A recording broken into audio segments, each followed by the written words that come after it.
কিছু সমস্যার সম্মুখীন আমি হয়েছিলাম। ডোমকল পঞ্চায়েত সমিতির অফিসে নিরাপত্তাহীনতায় সভাপতি। ডোমকল থেকে চাঞ্চল্যকর অভিযোগ।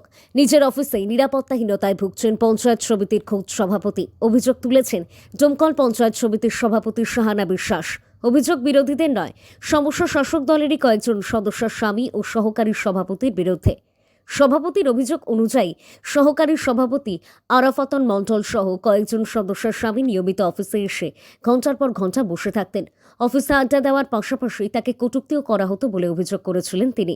গত 12 সেপ্টেম্বর এই মর্মে বিডিওকে লিখিত অভিযোগ জানান সভাপতি। চিঠি প্রকাশ্যে আসতেই ডোমকলে শুরু হয়েছে রাজনৈতিক শোরগোল। সভাপতির দাবি, এর ফলে সাধারণ মানুষের পরিষেবা দিতেও সমস্যা হচ্ছিল। তিনি নিরাপত্তার দাবিও তুলেছিলেন সেই সময়।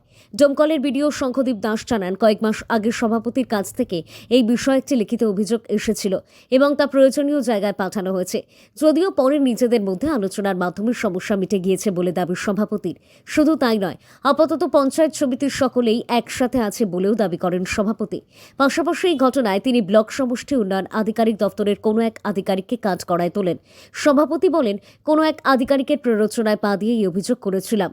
অন্যদিকে অভিযোগ মানতে নারাজ সহকারী সভাপতির স্বামী এনায়েতুল্লাহ মণ্ডল। তিনি জানান, কবে কি ঘটেছে কিছুই জানি না। তার দাবি, স্ত্রীকে অফিসে পৌঁছে দিতে যেতেন। কটূক্তি বা আড্ডার অভিযোগ ভিত্তিহীন ছিল। তার প্রমাণ সভাপতি নিজেই দিয়েছেন। এখন তার পাল্টা অভিযোগ, সভাপতির বিরুদ্ধে দুর্নীতির প্রতিবাদী তখন একজোট হয়েছিলেন সদস্যরা। অপর এক সদস্য স্বামী প্রসেনজিৎ ঘোষ একই সুরে বলেন, স্ত্রীর কাজে সহযোগিতা করতেই তিনি অফিসে যেতেন। সব ভুল বোঝাবুঝির অবসান হয়েছে বলেই দাবি তার।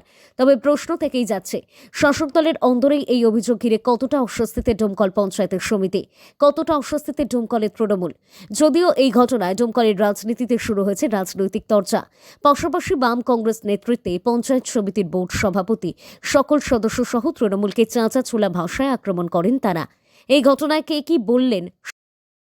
চিঠি তো দেখলাম, আমরা বিভিন্ন সোশ্যাল মিডিয়াতে ঘুরে বেড়াচ্ছি, সেই চিঠি দেখছি যে তৃণমূলেরই সভাপতি একজন মহিলা, তিনি নিরাপত্তাহীনতায় ভুগছেন পঞ্চায়েত সমিতি অফিসে, এবং তার অভিযোগ সেটা আবার তৃণমূলেরই পঞ্চায়েত সমিতি সদস্যদের স্বামীদের উপর। এটা প্রমাণ করে আমাদের কথা যে আজকে দাঁড়িয়ে তৃণমূলেরই সভাপতি নির্বাচিত, তিনি একজন মহিলা, তিনিও তার পঞ্চায়েত সমিতির অফিসে নিরাপত্তাহীনতায় ভুগছেন।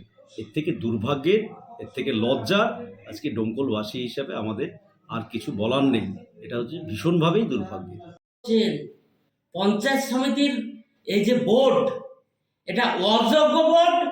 যে বোর্ড বাজেটের মিটিং পাস করাতে পারে না নির্দিষ্ট সময়ে, যারা স্থায়ী সমিতির মিটিং ডেকে সদস্যরা হাজির হয় না, ওদের ভাগ বাটোয়ারাকে কেন্দ্র করে কখন যে কে কোন লবিতে, এটাই আজ পর্যন্ত বুঝতে পারলাম।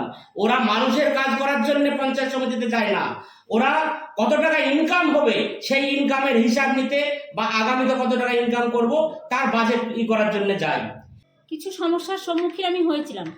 আমি এবার হলো কি ব্যাপারটা জানানোর প্রয়োজন ছিল বলে জানিয়েছি। তো সেখানে জানানোর পরে আমার মেম্বারদেরকে নিয়ে আবার আমি বসেছিলাম। এখন আমার ডোমকল পঞ্চায়েত সমিতির 23টা মেম্বারকে নিয়ে আমরা একসঙ্গে চলছি। কোনো আমাদের মধ্যে মতপার্থক্য নেই এবং আমার কোনো রকমের দ্বিধাবোধ নিয়েও আমাকে পঞ্চায়েত সমিতি চালাতে হচ্ছে না। আমি একসঙ্গে সবাইকে নিয়ে ভালোভাবেই পঞ্চায়েত সমিতি চলছে। আমি এখানে বিশেষ একজন আধিকারিকের কথাই বলবো, ওনার কথাতেই এটা হয়েছে, বা উনি তখন বলেছিলেন যে ওনার প্ররোচনায় আমি এটা করেছিলাম। তো প্ররোচনা মানে উনি হয়তো যুক্তি দিয়েছিলেন আমাকে যে আপনি এরকম একটু করতে পারলে পরে আপনার হয়তো সুবিধা হবে। তো সেক্ষেত্রে দেখলাম, আমি যে আমাকে বলছেন, সেক্ষেত্রে দেখলাম যে উনি যে আমাকে মিসগাইড করলেন সেটা আমি সঙ্গে সঙ্গে বুঝতে পেরেছিলাম। সেই জন্য আমার মেম্বারদের সঙ্গে নিয়ে আমি আলোচনা করে বসে আমাদের মধ্যে সমস্ত রকমের যে ভুল বোঝাবুঝিটা ছিল সেটা আমি একদম মিটিয়ে নিয়েছি। অনেক মাস আগে উনি দিয়েছিলেন আমাকে একটা এরকম চিঠি। তো সেটা যেহেতু উনি লিখে আমাকে লিখিতভাবে দিয়েছিল, তো আমার মনে হয়েছিল ওটা রেসপেক্টিভ যেখানে দেওয়া উচিত, বিকজ উনি যেটা একটা ইস্যুস বলেছিল, তো ওই হিসাবে আমি পুলিশকে দমকল থানাতে আমি ওটা ফরওয়ার্ড করেছি চিঠি। তারপরে সেটা নিয়ে আর অন্য কিছু কোনো কথা বা এই নিয়ে কোনো কিছু অ্যাট প্রেজেন্ট কোনো কিছু হয়নি।